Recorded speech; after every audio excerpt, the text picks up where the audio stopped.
which reaches a paradoxical height which can be described as Western corporeality and Eastern monumentalism. This double strength is hardly ever to be found in Van Eyck's era. So much is obvious when we compare a Van Eyck with another almost identical picture from his same Burgundian world.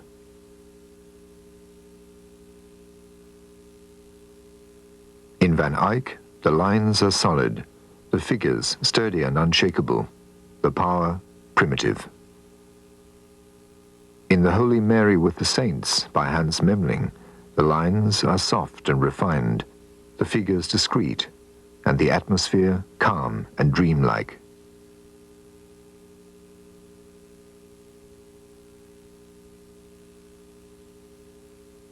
Van Eyck's primitive power is heightened even more by the strength of his colors, with magical white, glowing red, cobalt blue, harmonious green, brown, and gray. White, as the bearer of light, has a particular coercive effect when used in just the right proportion. We can already see this magical effect in the chance connections of our environment. Amongst the browns and terracottas of walls and roofs and the blue of the sky, a wall and a garden door are painted white. The effect is fascinating. The white patch is weightless, yet shimmers unreally. If we replace white with brown, the whole spectrum of colors becomes deadened. If we extend the white onto other walls, it shouts too loud and the effect is negated. Only in concentrated doses can it vitalize the total color effect. The power of white reveals itself in a particularly effective way in the Madonna with Canon van der Paele. This power coincides precisely with the strongest section of the picture, as a white marble stone stands in sharp contrast to the brown and gray of the background, where the remaining colors blend together. From this contrast, the white lends everything power and brilliance. Just how intensely the white area works we can see if we turn it into brown. The picture disintegrates. To understand the harmonies, we have to make an abstract of the picture so that its colors speak to us more loudly. Opposite the dominant white, red and blue close ranks, red in the middle, blue to the left. But also to the right, behind the white patch, blue and red are also making their presence felt. Blue in the armor, red in the column. This red pillar is exceptional in that all the others are in dark brown. Art historians seek to explain the red by looking at the painting's iconography. However, the reason is obvious if we change the red into brown. The pillar disappears into the background and deadens the blue by half. But supported by the red pillar, St. George stands out. The pointer on the color balance comes back to dead center. Let's look at the way the colors are apportioned one by one. Red sits in the middle, below left and right in the pillar. Blue goes from left to upper middle and vibrates to the right. White, which is mainly concentrated in that dominant patch, moves to the right in St. George's flag and left in the child's cloth.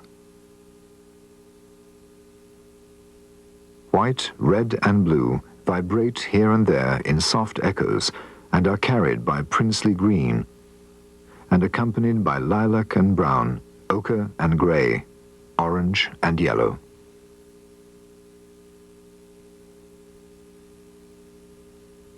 We realize the power of this color structure if we compare Van Eyck's painting again with that of Memling. The concentration of white is absent here. It is merely spread out like blue, red, green, ochre and yellow in the soft, graded shapes.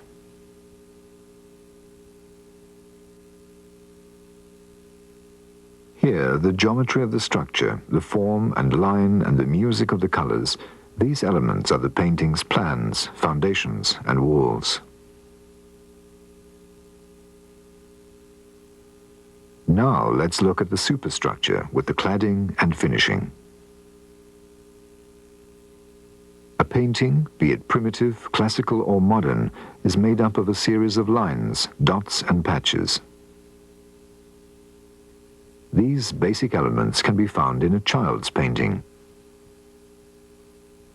A child scribbles lines, peppers dots around,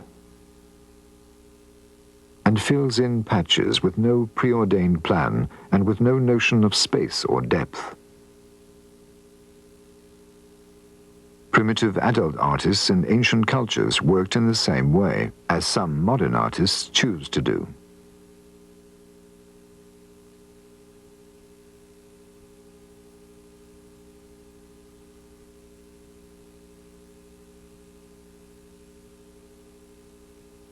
Paul Klee therefore studied the line as an end in itself. Pablo Picasso filled many surfaces with dots, and Piet Mondrian created composition with patches. In the works of the classic painters, lines, dots, and patches were deepened in relative equilibrium and employed spatially so that as well as height and width, there was a suggestion of depth. In this three-dimensional construction, the dot refers to vibration, the pictorial principle, the line to engraving, the graphic principle, the patch to modeling, the sculptural principle. These principles are interwoven in Van Eyck's work to create an unsurpassed tapestry of the painter's art. No other artist can articulate dots, lines, and patches so strikingly and so powerfully. In this articulation, we discover the spontaneous brushstrokes with which Van Eyck put the finishing touches to his pictures.